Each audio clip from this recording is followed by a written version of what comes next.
Thank you, friends. Shabbat shalom. Greetings to you all. And I hear the dogs are barking. A fantastic thing happened the other day. I heard from someone I've not heard from in a very long time, and it was nice just to hear his voice. And I was so touched by how many of you sent me a note to thank me. If nothing else, it showed me that people do listen to what I say. And friends, I truly do appreciate it. It is a small thing that goes so far.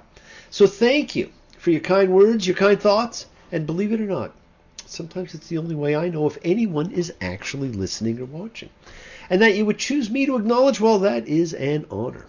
Now, I was talking to my good friend Viv about how a few weeks ago was the 100th anniversary of Einstein's great theory of relativity, and how it is still true to this day. And of course, what a genius he was and what made him so unique. And perhaps one of the most interesting things about him was how he used his shortcomings to learn to do things differently. He used his imagination and visualization, and so he pictured what he thought. And to do that, you have to step way back and see things from such a faraway perspective that it's practically unfathomable. We all know people who cannot see a forest for the trees. Here was someone taking a universe view of the earth. Wow, he was a dreamer. He was a true spiritualist, and he left us great quotes like, hey, you can't blame gravity for falling in love. When the solution is simple, God is answering, and my favorite, only two things are infinite, the universe and human stupidity. And I'm not so sure about the former. And we certainly do know about the latter. Well, we need more great dreamers. We've reached a very important week, my friends, because this week's Torah Parsha introduces us to one of the most well-known of all biblical characters.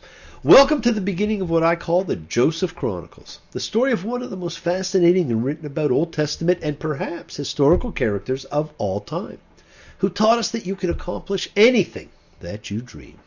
He rose from slave to be the most powerful man in the most advanced civilization of antiquity, and perhaps even more so, with the enigmatic statement we will be reading later, that God made him father to Pharaoh.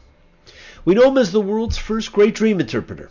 His brothers would refer to him as Baal Ha'al-Omot, dream master, who crossed the precipice from dreaming to understanding and interpreting others' dreams. Now, the two dreams we've seen in the Bible so far both involve God. Abimelech's warning and Jacob's ladder.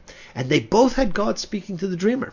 But now, we have the two Joseph dreams, which are like dreams anyone might have, and are the only dreams of his we ever hear about, which are personal dreams about him. As Van Morrison sang, these dreams of you, so real and so true. And while we all remember these two dreams, the one of the sheaves of wheat and the one of the stars, his defining moment in life comes as interpreter, not as dreamer. I've just closed my eyes again, climbed aboard the Dreamweaver train. Oh, Dreamweaver, I believe you can get me through the night. Oh, Dreamweaver, I believe we can reach the morning light.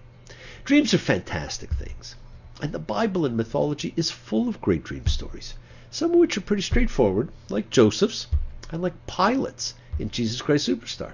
I dreamed I met a Galilean, most amazing man. He had that look you rarely find, the haunting, hunted kind. And some, like Nebuchadnezzar and his dream that required Daniel's interpretation. He had seen a tall statue of a man. It was huge and it frightened him. Its head was made of pure gold.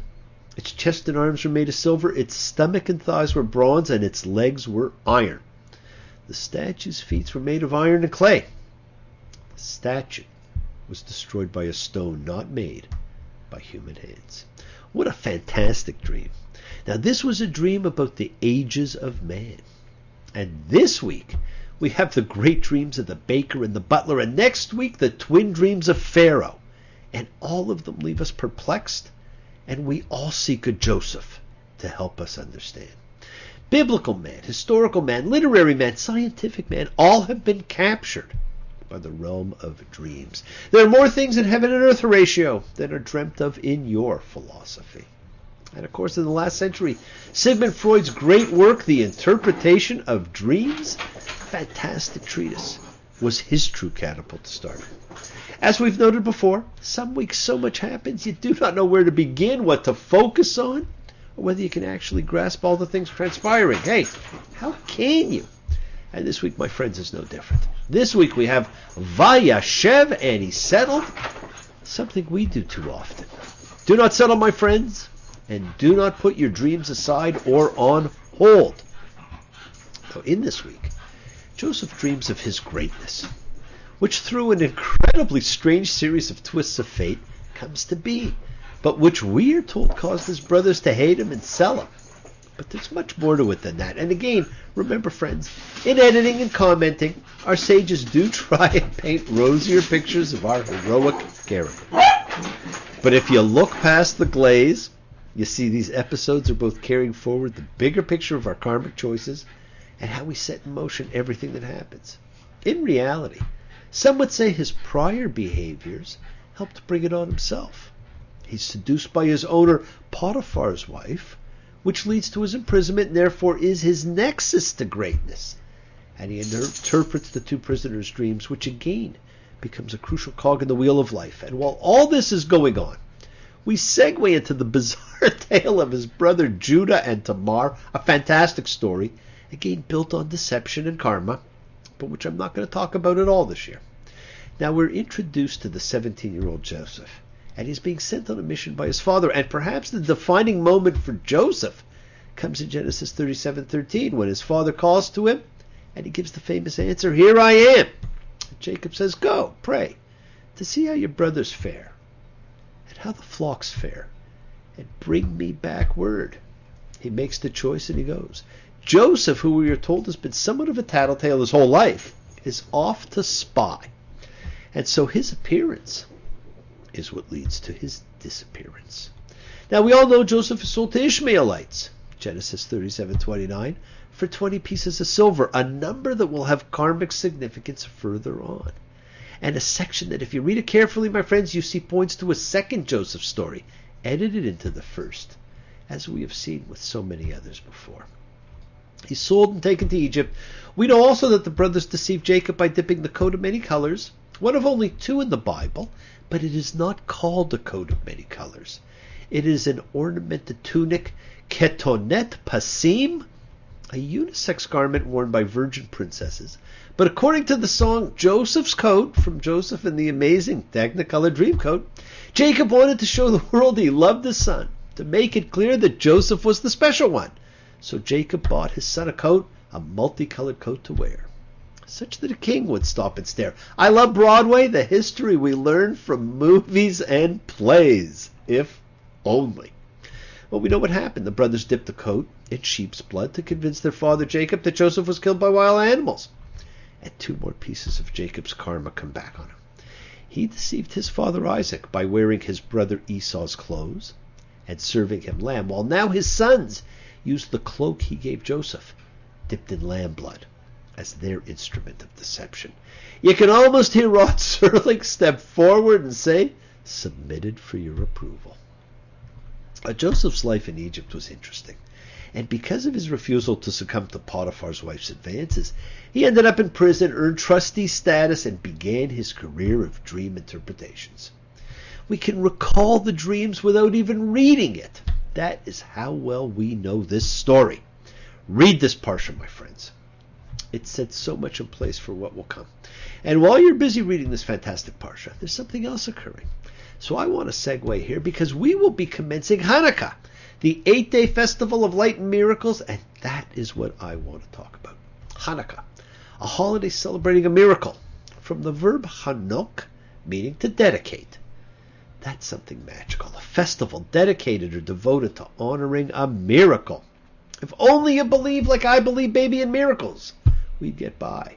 If only you believe like I believe, baby, in miracles, so would I. Hanukkah, it's a true festival of light. The earth is at its darkest. The sun is just creeping back in. The winter solstice is the darkest day of the year, and for us, we get up, it's dark. We go to work or school, it's dark. We come home, it's dark. We need light for our lives, for our health, for our spirits. We all know this story too. Around 170 before the Common Era, the Temple of Jerusalem was sacked by the Syrian Hellenists, who forbid the practice of Judaism, and erected an idol in the temple. Now, for several years, there was terrible persecution, and at one point the Greeks arrived in Modin, a city just west of Jerusalem, which can still be visited today, by the way, where they ordered the Jews to sacrifice a pig to the Greek gods. Well, the priest, Mattathias, refused and killed the person willing to do the sacrifice along with the Greek envoy, and so a guerrilla war broke out. Now, this priest, Mattathias, and his sons, led by Judah, nicknamed Maccabee, which means the hammer, and was also an acronym for Michamocha Ba'alim Hashem. Who is like you among the powers, O God?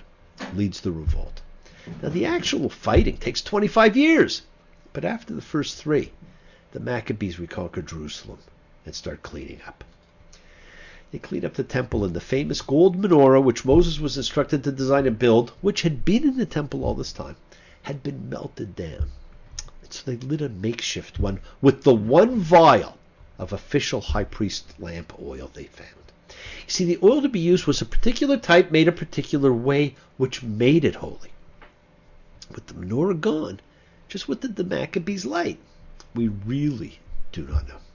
The miracle of Hanukkah, of course, is that it burned for 8 days instead of 1, which allowed fresh oil to be brought to the temple. That is why the menorah, or Hanukkah, lit for the holidays, is different from the temple menorah, having 8, not 7 spaces, plus 1, giving 9th. The 9th serves as the shamas, the helper light, which lights the others, and there's a reason for that. The story is well told in Talmud, in Shabbat 21b, if anyone wants to read it. Now, friends, there are really 2 miracles to note. The first, the 1 day of oil burning for 8 days. And the second, the amazing military victory of the small force over the great force. Now, one was the physical battle, and we all have ongoing physical challenges and battles. And the other, the spiritual battle. And boy, do we have those. And this, the battle of the forces of light over the forces of dark, that is a battle many fight their entire lives. Let's face it, dark is usually easier. Now, the holiday is celebrated with the increasing light added to the menorah, as most call it.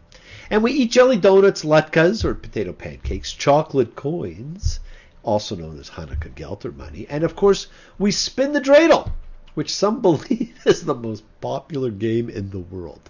Now, the dreidel, which is its Yiddish name, in Hebrew it is the sovivon, which sounds very French, doesn't it?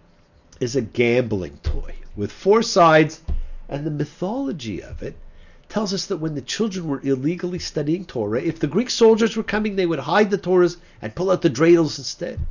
So here we have a game played for over 2,200 years. Now, one of the most interesting things about how we celebrate is that about 2,000 years ago there was a debate, not quite like the great debates we see now, but a debate between the 2 primary schools of rabbinic thought, the school of Hillel and the school of Shammai. Well, Shammai felt 8 candles should be lit the first night, and each night thereafter we decrease a candle. And this would symbolize the remaining oil decreased each night. Hillel felt we should increase the candles each night. It's easy to see who won.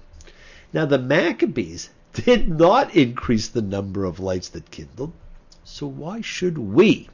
Well, we do it to publicize the miracle. Our ancient rabbis created the story of Hanukkah, the story that the Maccabees had 1 day's worth of oil that lasted 8 days, to emphasize the increase of light in our lives and the miracle of survival. The great medieval commentator Maimonides, he taught that we show additional praise and thanks to God when we place our Hanukkah in the window so that our Jewish pride can shine. And of course, we also do it to show that light is coming back into our lives, and we support those who live in light, because this is the darkest time of the year. Kindle the lights with other people, my friends. Join together with family and friends. If you live alone, find someone to invite and light the candles of hope, of dreams, of miracles. Ignore cholesterol for the week and eat fried foods. It is a way to honor oil, donuts, latkes. And there are, of course, rituals. You fill the Hanukkah from right to left, but you light it left to right. And you light the candles with the shamash, the helper candle. And as I said, we would talk about why. You see, my friends, the light of the Hanukkah, representing the days, is a holy light, simply to commemorate the days, and not a light to be used as regular light. For that, we have a shamash, or helper. And of course, in trying to find a time to celebrate Jesus, the early Christians moved his birth from March to December and Hanukkah so that they could celebrate unabashed and to honor Jesus and make him a symbol of light coming into the world. So let's get out our Hanukkahs. Now we start with one candle, and every day we add to it, bringing more light into our lives. And when we light the candles, we say the following: Baruch atah Adonai Eloheinu melech haolam, asher kitshanu b'mitzvotav v'tzivanu lahadlik ner Chanukah.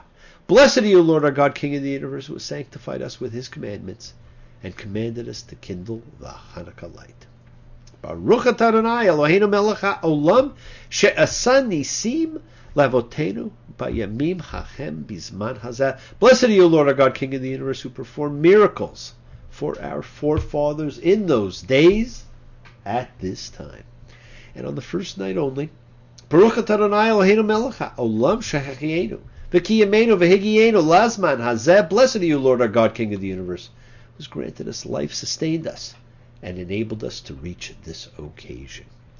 And we add 2 Thanksgiving prayers because it is important to be grateful and thankful. And the second one gives a little capsule history of what took place. We kindle these lights for the miracles and the wonders, for the redemption, and the battles that you made for our forefathers in those days of the season through your holy priests. During all 8 days of Hanukkah, these lights are sacred.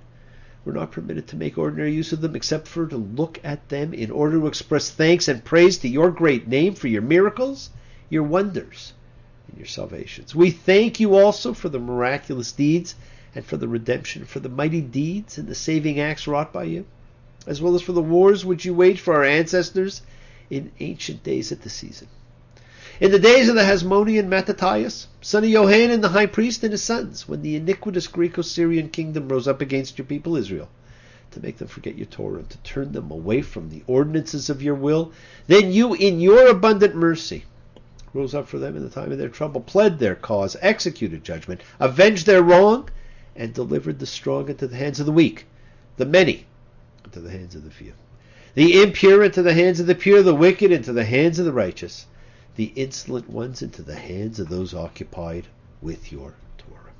Both unto yourself did you make great and holy name in thy world, and unto your people did you achieve a great deliverance and redemption.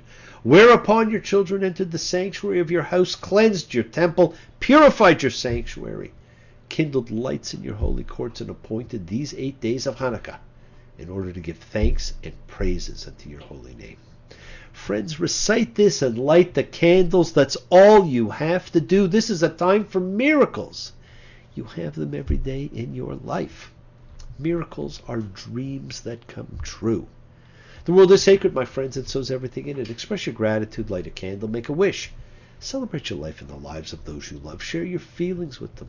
Live free, be free, honor your freedom, be well, be happy, be blessed. Share and honor the light, and all who live in the light continue to shine.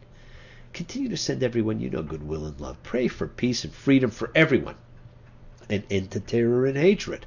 Remember, friends, we are a community. We learn together, we celebrate each other, we love each other, we share this ride together, men and women equally. Let us send out love, not fear. Send out peace, harmony, good healing to all who need it. And please do fall in love, friends. It's a great gamble worth taking. Look forward in life. Break free of the dogma, change your way of thinking, follow the calls of freedom. The journey is yours to enjoy. Now, thank you all. Love you. See you all next time. And I do love seeing you all again. And remember, your wishes will come true. I closed my eyes, drew back the curtain to see for certain what I thought I knew. Far, far away, someone was weeping, but the world was sleeping. Any dream will do. Now, I'll be away all Hanukkah week doing Hanukkah services, but where there is very little internet. So next week I will do my best to at least provide an audio presentation, which may not get sent out until Sunday. Bless you all. Have a fantastic week, a week of love and healing and thanks and peace, and light the lights of miracles. Keep dreaming. And thank you all for joining me. Shabbat Shalom.